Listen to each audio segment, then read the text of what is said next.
지도를 보는 부동산, 오늘도 심영석 소장님과 함께하겠습니다. 안녕하십니까? 예, 안녕하십니까? 오늘 떠나본 지역은 어디죠? 예, 오늘은 세종특별자치도입니다. 세종이면 특별자치시. 예. 행정복합도시 맞죠? 예, 맞습니다. 우리가 행복도시로 알고 있는데요. 사실 행복도시는 이제 세종시 내에 있는 데죠, 그죠? 좀 남부 쪽에 있다라고 이제 생각하시면 되고요. 행정이라든지 이런 쪽이 중심지라고 이제 이해하시면 될 것 같습니다. 예. 그러면 한번 세종시에 대해 개괄적인 소개 한번 부탁드려도 될까요? 예, 12년 7월달에 이제 설치가 됐죠. 예, 그래서 중앙 행정기관들이 많이 이전해가지고 지금 대부분의 이제 행정기능을 담당하고 있고요. 그리고 원래 이제 세종시 면적의 93%가 충남 영기군이었습니다. 그죠? 예, 그래서 여기 보시면 뭐 예전에 이제 충남 영기군 93%, 그러니까 쭉 면적으로 본다 그러면 좀 고구마 형태로 조금 길쭉합니다. 근데 이제 행복도시는 요 하단에 있는 거죠, 그죠? 세종 특별자치시 시청 그 맞습니다. 근처죠. 그래서 그렇게 이렇게 이해하시면 되고요. 지리적으로 상당히 이제 의미가 있는 게 여기 보시면 대부분 녹지입니다. 그래서 녹지 비율이 52% 정도 되는 도시가 우리나라에 없는데요. 세종시가 이제 녹지 비율이 52% 정도 되는 도시고, 여기는 산이 이제 일단 많지를 않고요. 원래 이제 그 수도를 정할 때는 대부분 이제 산이 없는 데를 정하는데요. 서울은 사실은 좀 특별한 경우죠. 외국을 예로 본다 그러면. 그래서 세종시가 이제 그런 형태를 보여주고 있고요. 그러다 보니까 이제 뭐 산보다는 이제 강 중심으로 이제 형성돼 있다라고 생각하시면 되는데요. 그 밑에 크게 흐르는 강이 이제 금강입니다. 여러분 잘 아시는. 그 다음에 이제 옆에 이렇게 미호강이라고 그죠? 미호천이라고도 하는데요. 이쪽이 흐르면서 사실은 이제 뒤에서도 좀 설명드리겠지만 생활권으로 이렇게 나눠져 있는데요. 6생활권과 5생활권을 나눈다든지 뭐 이런 식으로 이제 형성된 도시. 그렇게 이제 이해하시면 되고요. 인구가 뭐 처음에는 이제 10만 정도부터 시작했죠. 그러다가 이제 뭐 잘 아시다시피 지금 현재는 거의 38만 정도 되는 도시로 이제 탈바꿈했고요. 근데 가장 큰 장점은 이제 평균 연령이 굉장히 낮습니다. 38세니까요. 우리가 뭐 전국적으로 보더라도 상당히 낮은. 그리고 또 하나 장점은 학계 출산율이 1.28명이다. 요즘 이건 우리나라가 뭐 한 명이 안 되는데 엄청 많은 거죠. 그리고 서울이 0.59거든요. 그러니까 서울이 뭐 2배 정도 된다라고 생각하시면 되는데요. 그래서 이제 젊은 층 인구가 많다. 이 점이 또 큰 장점이라고 볼 수 있는데요. 세종을 생활권으로 이렇게 나누는데요. 그런 이제 생활권으로 해서 좀 살펴보면 이렇게 이제 나눠진다라고 볼 수 있습니다.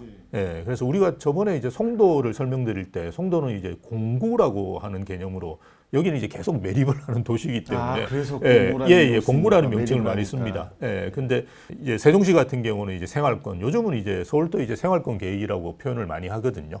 그래서 우리가 생활권이 1생활권부터 6생활권까지 나눠져 있고요. 여기 S생활권이라고 하는 데는 녹지라고 생각하시면 됩니다. 그래서 호수공원도 있고요. 중앙공원도 있고 뭐 이런 이제 녹지라고 생각하시면 되는데 1생활권 같은 경우는 중앙행정 기능을 담당한다. 이렇게 그냥 생각하시면 되고요. 2생활권 같은 경우는 이제 그 문화국제교류를 담당하는데요. 여기가 이제 좀 특징적으로 대표 아파트들이 많이 있고요. 그 다음에 이제 상권이 좀 발달돼 있으면서 우리가 소위 이야기하는 이제 학군이나 학원가라고 이야기하죠. 뭐 이런 데들이 좀 발달돼 있다. 이렇게 생각하시면 되고요. 3생활권은 이제 금강 이남 지역입니다. 금강 이용 지역이 이제 3생활권인데요. 이 3생활권 같은 경우는 중앙행정이 아니라 세종의 행정을 담당하는 기능을 가지고 있다. 이렇게 생각하시면 되고요. 이쪽 3-1 생활권 쪽에 보면 코스트코라든지 터미널 이런 시설들이 또 있다는 게 특징적이고요. 4생활권 같은 경우는 교육이라든지 대학 뭐 이런 연구 이런 기능들이 담당하고 있다라고 생각하시면 되는데요. 5생활권하고 6생활권은 현재 개발 중입니다. 그래서 사실은 1생활권하고 4생활권은 거의 개발이 완료됐고요. 5생활권하고 6생활권 쪽이 여전히 이제 개발을 하고 있다. 뭐 이렇게 전체적으로 이해하시면 될 것 같습니다. 세종시 어떤 사람들에게 추천하는 지역일까요? 세종 같은 경우는 계획 당시에 사실은 그 수도권의 인구 유입을 목표로 사실은 만들어졌거든요. 근데 참 안타까운 점이 우리가 2023년 통계를 보면 이게 수도권 쪽에서 많이 오시는 게 아니고요. 충청권 쪽에서 많이 오십니다. 그래서 한 70% 가까이가 충청권 쪽에서 이제 오신다라고 생각하시면 되고요. 원래 이제 뭐 공공기관이라든지 정부 부처 이런 쪽의 직주 근접의 의미가 있었죠. 그리고 이제 그런 식으로 이제 형성이 되고 있는데요.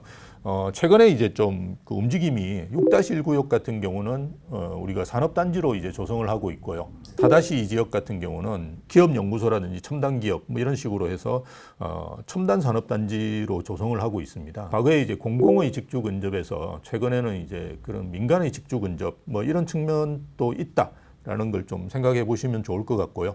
그리고 우리 일생활권 중에 어진동이라고 있습니다. 여기 아마 1-5구역으로 제가 알고 있는데요. 여기에 최근에 이제 그 2022년으로 제가 알고 있는데요. 하나에너지 본사가 들어왔습니다. 예, 그래서 그리고 제가 알고 있기로 네이버 데이터 센터 같은 경우도 지금 그 계약을 한 걸로 알고 있습니다. 그래서 그 공공의 이제 직주근접에서 이제 민간의 직주근접으로 좀 바뀌어가고 있다고 볼 수 있고요. 최근에 좀 안타까운 점은 인구가 좀 정체 상태에 들어갔어요.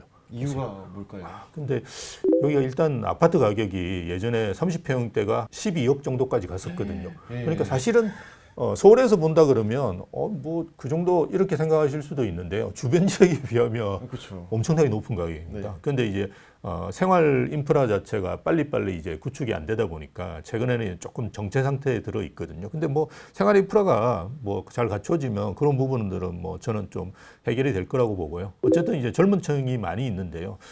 여기에 좀 특이하게는 실버타운 같은 데도 있습니다.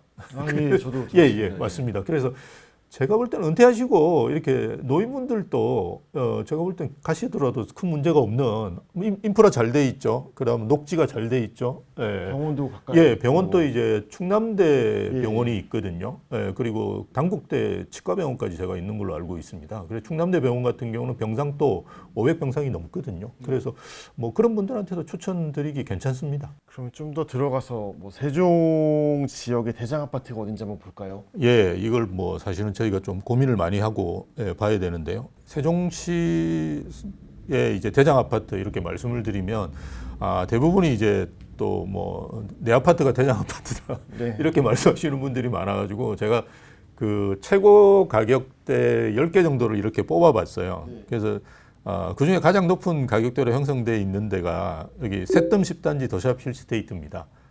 여기가 이제 세롬동에 있는데요. 특징적인 게 세종시 같은 경우는 마을로 이렇게 또 구성이 되어 있거든요. 그래서 요 세롬동 같은 경우는 새뜸 마을인데요. 여기 10단지 더샵 힐스테이트 같은 경우 그리고 세 번째로 비싼 아파트가 바로 옆에 있는 그 11단지 이렇게 돼 있습니다. 그래서 요 두 아파트가 12억, 뭐 11억 5천, 뭐 요 정도 수준에서 재고가를 형성했고요. 그다음 사실은 이생활권뿐만이 아니라 여기 3생활권도 좋은데요. 여기 보시면 3-2 생활권 보람동입니다. 이쪽에 이제 호리올 3단지 신동아 파밀리에라는 아파트가 있는데요. 이 아파트가 사실은 두 번째로 높은 가격을 기록했습니다.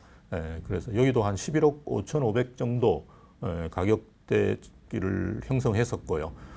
그래서 10위 안에 보시면 세롬동이라든지 다정동, 뭐 나성동 뭐 이런 쪽이 거의 9개가 포함되어 있습니다. 여기가 어디냐 그러면 이생활권이에요. 그래서 사실은 뭐 여러 가지 그 3생활권에 계시는 분들은 또 다른 말씀을 하실 수도 있는데요. 어쨌든 통계상으로 본다 그러면 우리가 이생활권 쪽에 높은 가격대가 많이 형성되어 있다 이렇게 보시면 되는데요. 이 새뜸 마을 자체가 어쨌든 아파트 단지가 그렇게 층이 높지는 않고요. 대신에 이제 학원가라든지 아까 말씀드렸던 상권 이런 것들이 형성이 잘 돼 있기 때문에 애를 키우는 데 상당히 좋다고 합니다. 아마 그래서 여기 젊은 층 인구가 저희가 많잖아요. 네. 그래서 그런 데들이 가격 형성이 높다. 뭐 이렇게 이해하시면 될 것 같습니다. 그럼 세종 지역에서 좀 저평가되고 있는 단지를 한번 찾아볼까요? 예, 그 좀 다른 데하고 특이한 점을 좀 제가 좀 말씀을 드리면요. 여기 천마을이라는 데가 있는데요. 여기 한솔동입니다. 소위 이야기해서 우리가 보통 신도시를 개발하면 시범단지라고 하잖아요. 그런 데가 있는데 사실은 분당도 그렇고 일산도 그렇고 시범단지 가격이 높거든요. 네. 그런데 여기가는 이제 그렇지는 않고요. 아무래도 이상할권 자체가 가격이 높습니다. 그리고 또 하나는 이제 말씀드렸던 3생활권 같은 경우는 이제 금강에 거의 붙어 있거든요. 네. 예, 그래서 서울 같으면 이거 한강 조망 네.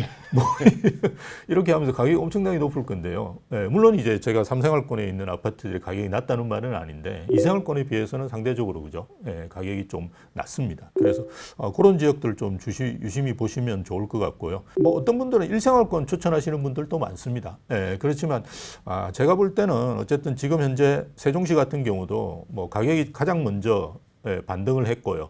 예, 그래서 최근에 조금 이제 정체 상태로 좀 일찍 들어갔습니다. 그래서 전국 부동산 시장의 바로미터 역할을 좀 한다는 말씀들을 많은데요. 사실은 이제 서울도 그렇지만 서울도 이제 강남 3구라든지 그죠? 뭐 이런 지역들이 혜택을 많이 받고요. 서울 외곽은 아직도 부진하거든요. 예, 그래서 세종시 같은 경우도 뭐 말씀드렸던 대표 단지들 을 제외하면 아직 회복의 기미가 그렇게 강하지는 않습니다. 그래서 사실은 뭐 대표 단지를 제외하고 나면 뭐 여전히 이제 매력적인 가격대가 아닌가, 예, 저는 그렇게 봅니다. 예. 현재 그 세종 지역에서 분양 중인 아파트가 혹시 있을까요? 예, 분양 예정인 아파트는 이렇게 이제 표시를 드리면 잘 이해가 되실 건데요. 일단 대부분이 이제 임대주택이기 때문에요. 최근에 이제 분양하는 데는 많지는 않습니다. 그래서 올해 L12구역 여기는 이제 5호 생활권인데요. 의료라든지 뭐 이런 쪽의 첨단 도시로 이제 이쪽은 개발하고 있습니다. 그래서 이쪽은 부영이라고 하는 여러분 잘 알고 계시는 그 건설회사에서 아마 690세대 정도로 조성을 하고 있는데요. 여기 보시면 뭐 이런 형태로 지금 조성을 하고 있습니다. 그래서 올해는 분양을 할 거라고 여기 합강동이거든요. 분양을 할 거라고 이야기하는데요. 조금 이제 늦춰질 수도 있을 것 같고요. 또 하나는 이제 L9구역 이쪽인데요. 이쪽은 이제 세대는 크지는 않습니다. 421세대 정도 되는데요. 여기도 이제 계룡건설에서 원래 올해 이제 분양을 하려고 했었는데요.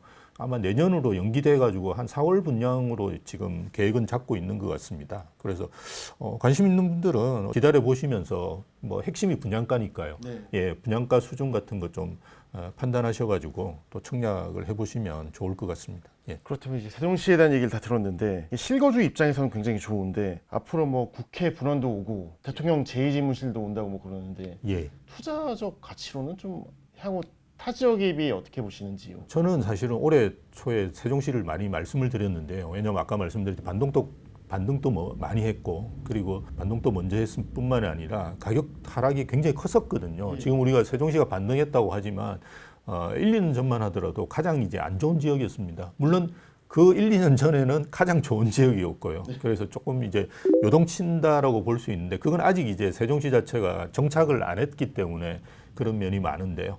뭐 여전히 저는 이제 매력적인 지역이라고 보고요. 왜냐하면 우리가 계획 인구는 80만입니다. 여기가. 예, 그렇지 않습니까? 그래서 38만이기 때문에 아직 두 배가 더 들어와야 되는데 물론 이제 우리가 계속 지금 인구가 줄어들고 있기 때문에 사실은 뭐 80만까지 가느냐 이런 건 문제가 있지만 아까 말씀드렸듯이 계속 이제 공공기관들은 유치가 되고 있고요. 그리고 기업들도 계속 유치가 되고 있기 때문에 어쨌든 빠르게 인구는 늘 거라고 보거든요. 그렇다 그러면 뭐 투자적 측면에서 인구 느는데 투자하시는 건 가장 확실하니까요. 예, 그런 측면에서 본다 그러면 뭐 저는 매력적이라고 봅니다. 예. 오늘 세종시 한번 잘 봤고요. 다음에도 또 뵙겠습니다. 감사합니다. 예, 감사합니다.